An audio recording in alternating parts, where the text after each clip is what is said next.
3 ans après le divorce, son téléphone sonna à 3 heures du matin avec un appel qui le forcerait à choisir entre le passé. Il enterra la femme mourant sur une table d'opération.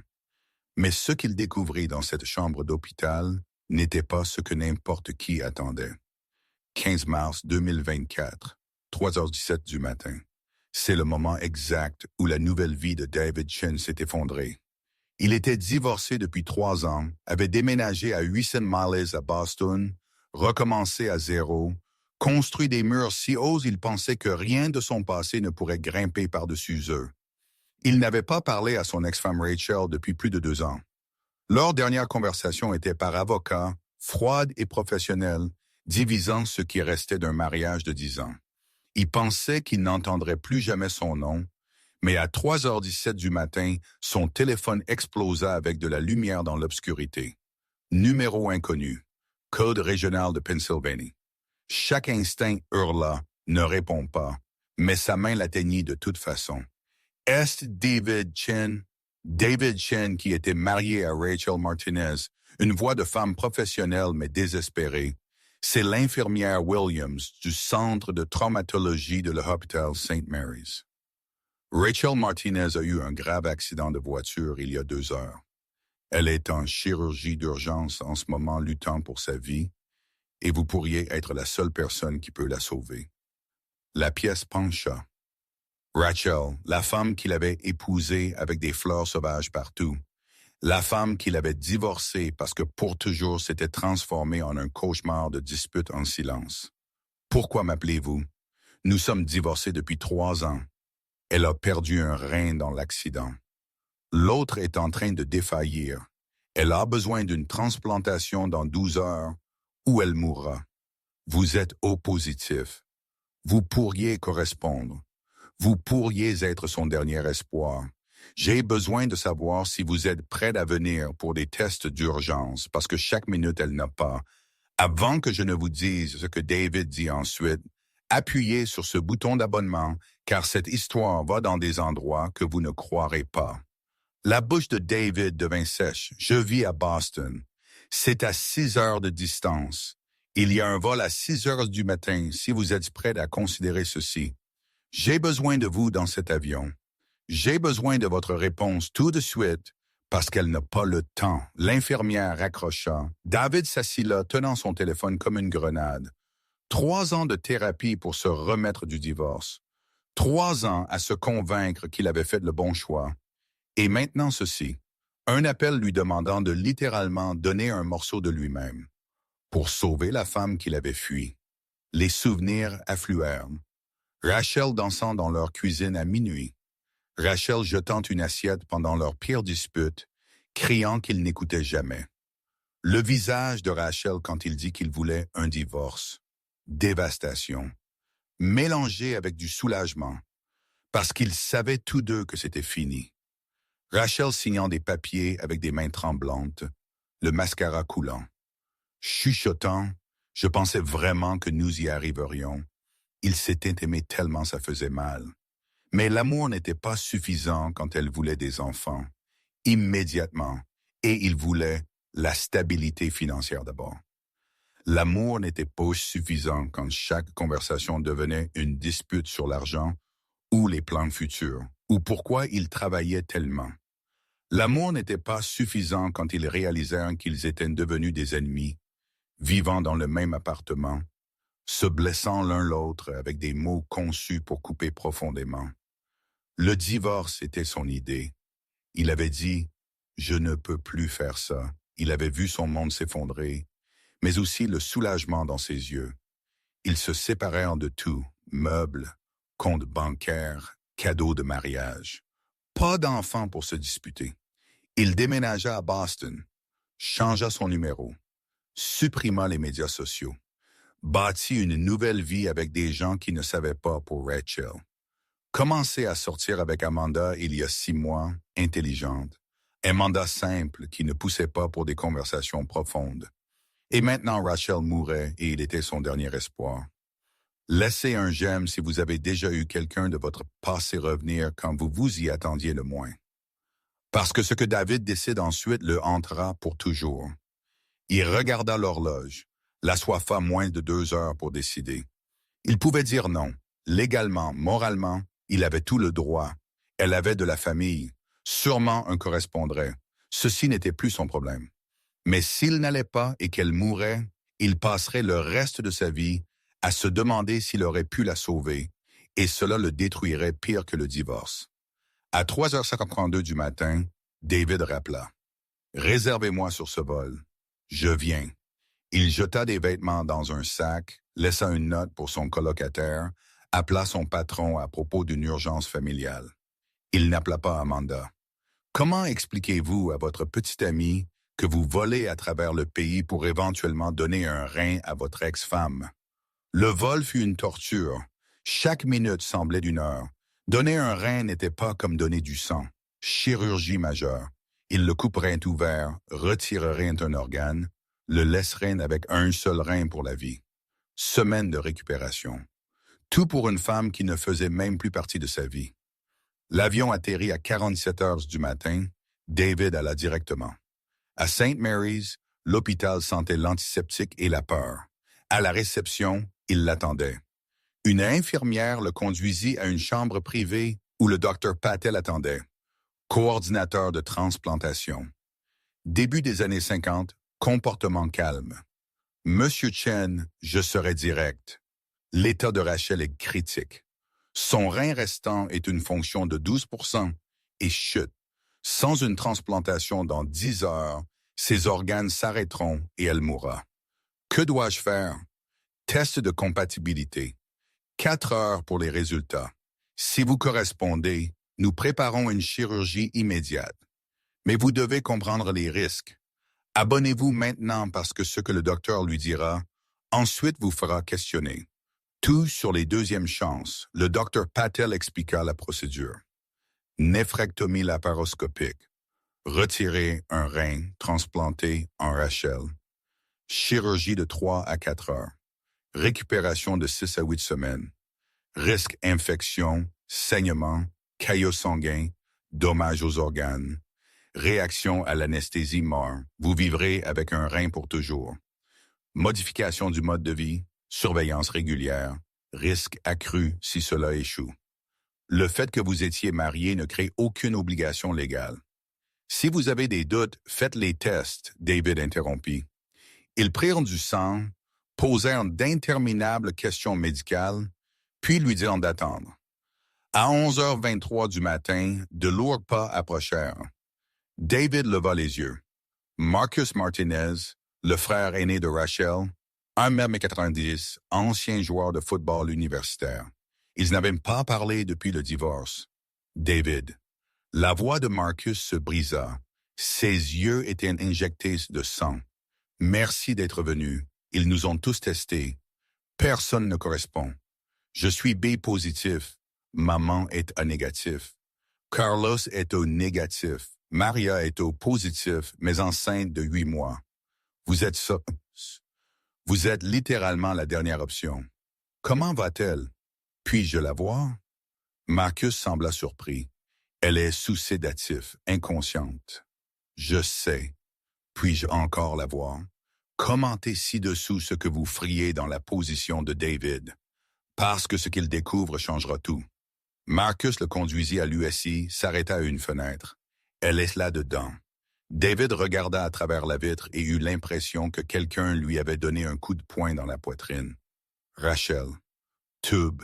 Fils. Machine. Pâle ventilateur échymosé dans sa gorge. Ligne intraveineuse dans les 2 bras. Elle avait l'air si petite, si fragile. Rien comme la femme qui avait discuté avec lui pendant des heures. Qui riait trop fort dans les restaurants. Qui dansait comme personne ne regardait.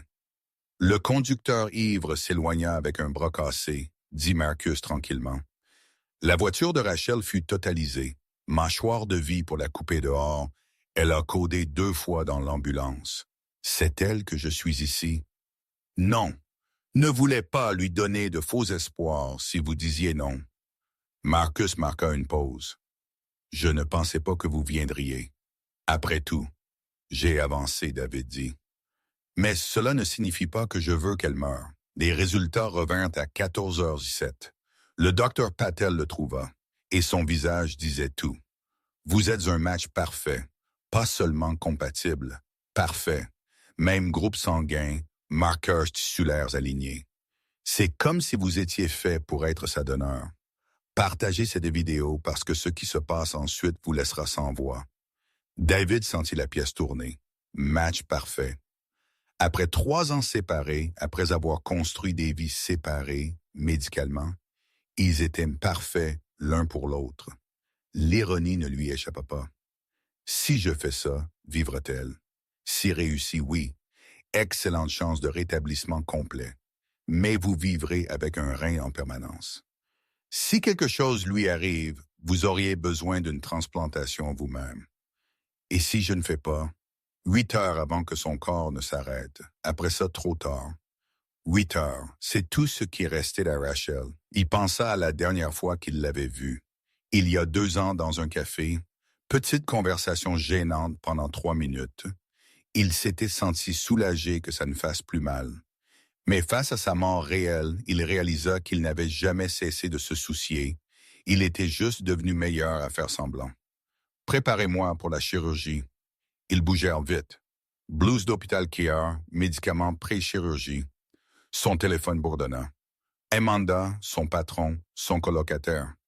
Il ignora toute colère-là. La maman de Rachel apparut en pleurant. Madame Martinez, qui ne l'avait jamais approuvée, qui avait semblé soulagée du divorce.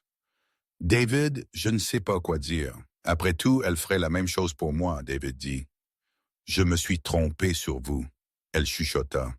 Je pensais que vous étiez égoïste, mais c'est la chose la plus désintéressée que quiconque ait faite pour notre famille. Prenez juste soin d'elle. Quand elle se réveille, dites-lui que j'espère qu'elle aura une bonne vie. À 16h32, ils le poussèrent vers la chirurgie. Lumière vive, équipe chirurgicale efficace. L'anesthésiste se pencha. Comptez à rebours à partir de 10. David arriva à 6 avant que tout ne devienne noir. Il se réveilla dans la douleur. L'horloge disait 23h54, 7 heures de pénis. Une infirmière apparut. « Comment va votre douleur? Ça a marché? Est-elle bien? » L'infirmière sourit. La chirurgie fut réussie. Le corps de Rachel accepta le rein immédiatement. Vitaux stabilisé. Elle va s'en sortir. Vous lui avez sauvé la vie. David ferma les yeux, des larmes coulant sur son visage.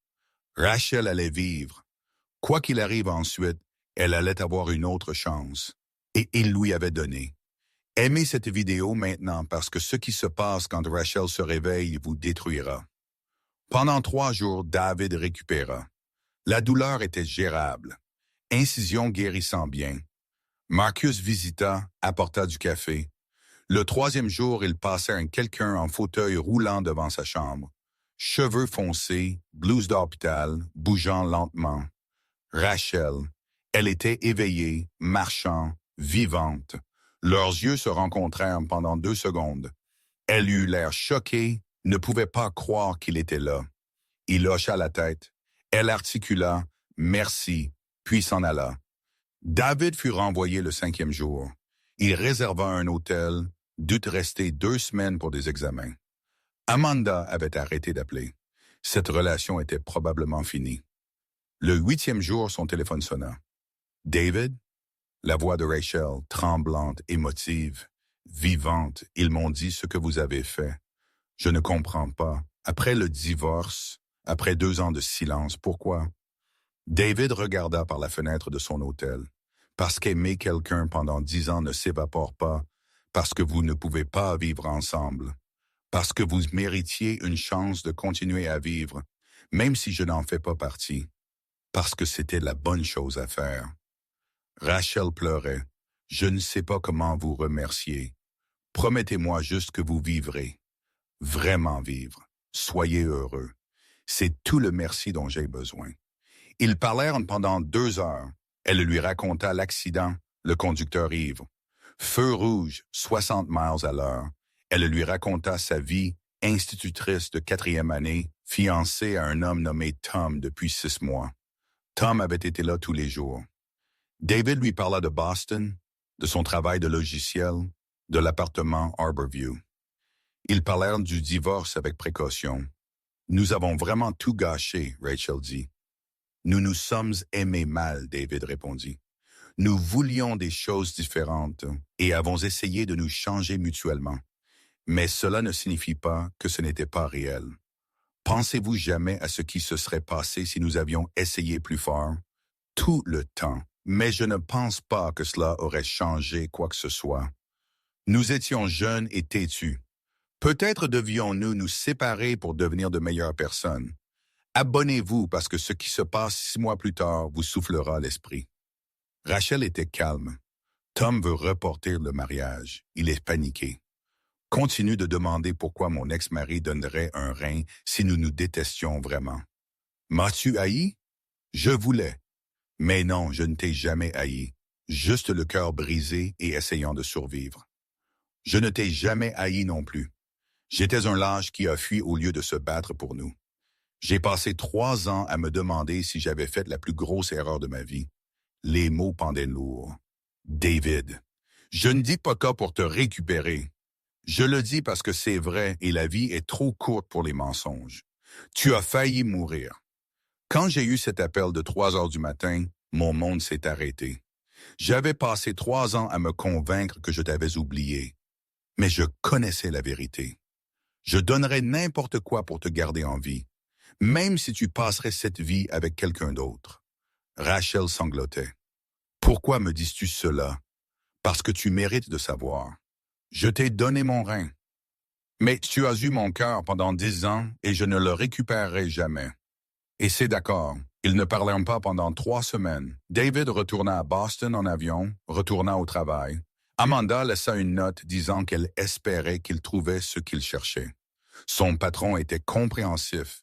Des amis posèrent des questions auxquelles il ne pouvait pas répondre. 6 semaines plus tard, une enveloppe arriva. Invitation au mariage de Rachel et Tom. Note manuscrite. Tu m'as rendu ma vie. Je serais honoré si tu le fêtais avec moi. S'il te plaît, viens. J'ai besoin de te voir une fois de plus. Rachel, David la regarda pendant 3 jours. Aller serait une torture, la regarder épouser quelqu'un d'autre. Sachant qu'un morceau de lui la gardait en vie pendant qu'elle promettait pour toujours à un autre homme. Mais ne pas y aller semblait l'abandonner à nouveau. Le mariage était le 12 octobre dans un vignoble. David arriva en avion la veille. La cérémonie était à 16 heures en extérieur, beau temps d'automne. David s'assit à l'arrière, meilleur costume, se sentant comme un imposteur. La musique commença. Les invités se levèrent. Rachel apparut. Elle semblait magnifique. Robe blanche, cheveux en boucle, tournesol. Mais quelque chose n'allait pas. Elle ne regardait pas Tom à l'hôtel. Elle scannait les visages, le cherchant. Leurs yeux se rencontrèrent. Rachel arrêta de marcher. La musique continua de jouer. Tom sembla confus. Le père de Rachel chuchota quelque chose. Elle secoua la tête. Puis Rachel fit quelque chose qui fit haleter tout le monde. Elle tendit son bouquet à son père, sortit de la ligne et marcha vers l'arrière, vers David. Partagez ceci maintenant parce que ce que Rachel dit ensuite change tout. Rachel marcha devant des invités choqués, devant sa maman en pleurs, devant des demoiselles d'honneur confuses, directement vers David. Rachel, que fais-tu? David chuchota. Je ne peux pas l'épouser, dit-elle assez fort pour que Rose entende. Je me suis menti à moi-même pendant 6 mois. Je ne peux pas dire des vœux à un homme pendant que le cœur d'un autre homme bat en synchronisation, avec le rein me gardant en vie. Vous êtes en état de choc. Je n'ai jamais pensé plus clairement. Quand ils m'ont dit ce que tu as fait, j'ai su. Ce que nous avions n'était pas fini. Nous n'avons pas échoué parce que nous ne nous sommes pas aimés assez. Nous avons échoué parce que nous nous sommes aimés de la mauvaise manière. Nous étions des enfants jouant à la maison. Tom s'approcha en colère. Rachel, qu'est-ce que l'enfer? Je suis désolé, Tom. Je pensais pouvoir avancer. Mais je t'utilisais pour remplir un trou où une seule personne rentre. Elle se tourna vers David. Je ne sais pas si nous pouvons faire que ça marche, mais je sais que j'ai besoin d'essayer. Parce que se demander est pire que de risquer l'échec à nouveau. Rachel, tu es sur le point de te marier. Non, je suis sur le point de faire un choix. Comme tu l'as fait à 6 heures du matin pour sauver quelqu'un qui t'avait brisé le cœur, tu as choisi l'amour sur la logique. Maintenant, je te choisis. Je choisis la possibilité que les deuxièmes chances sont réelles. 200 personnes regardant. Tom dévasté. Les parents de Rachel horrifiés. Demoiselle d'honneur enregistrant. Et David se tenait là avec son ex-femme demandant une autre chance. Dis quelque chose, Rachel chuchota. Dis-moi que je ne suis pas folle. David la regarda. La femme pour qui il était tombé il y a 12 ans. Qui avait dansé dans leur cuisine. Qui avait jeté des assiettes et s'était excusé avec son dîner préféré. Qui avait signé des papiers de divorce en pleurs. Qui avait failli mourir. Qui était en vie grâce à lui. Tu es absolument folle, David dit. C'est la chose la plus folle que tu aies jamais faite. Rachel rit à travers les larmes. C'est un oui. C'est un nous avons besoin de parler quelque part qui n'est pas ton mariage. Il lui prit la main. Viens. Ils sortiront tandis que 200 personnes regardaient dans un silence stupéfait. Rachel dans sa robe de mariée, David dans son costume. Dans le parking, tous deux respirant fort. Je viens de quitter mon propre mariage, Rachel dit, étourdie. Tu l'as vraiment fait. Était-ce la décision la plus stupide jamais? David la tira près et l'embrassa. Première fois en 3 ans. Ça faisait comme rentrer à la maison comme chaque cliché sur les premiers amours et les deuxièmes chances. Peut-être. Ou peut-être c'est la chose la plus courageuse que l'un de nous ait faite. Que se passe-t-il maintenant? Nous essayons, mais différent cette fois. Thérapie, communication, vraiment parler, au lieu d'exploser. Marcher? Rachel sourit. Marcher. 5 mois plus tard, ils ne sont pas mariés, pas même vivant et ensemble. Sortant ensemble lentement, soigneusement, apprenant l'un l'autre à nouveau. Thérapie de couple hebdomadaire. Limites, règles, meilleure façon de se battre. Certains jours sont durs, mais chaque fois que David voit Rachel vivante à cause d'un choix de 3 heures du matin, il sait que ça en vaut la peine, serein, fonctionnant parfaitement. Rachel prospère. Parfois, il s'allonge au lit, la main de David sur sa cicatrice, la main de Rachel sur la sienne, se sentant connecté au-delà de tout document légal. Sang et tissu et vie. Peut-être c'est la fondation dont ils avaient besoin depuis le début. La prochaine vidéo révèle ce qui est arrivé à Tom et la vraie raison. Rachel a failli mourir cette nuit-là. Regardez-la.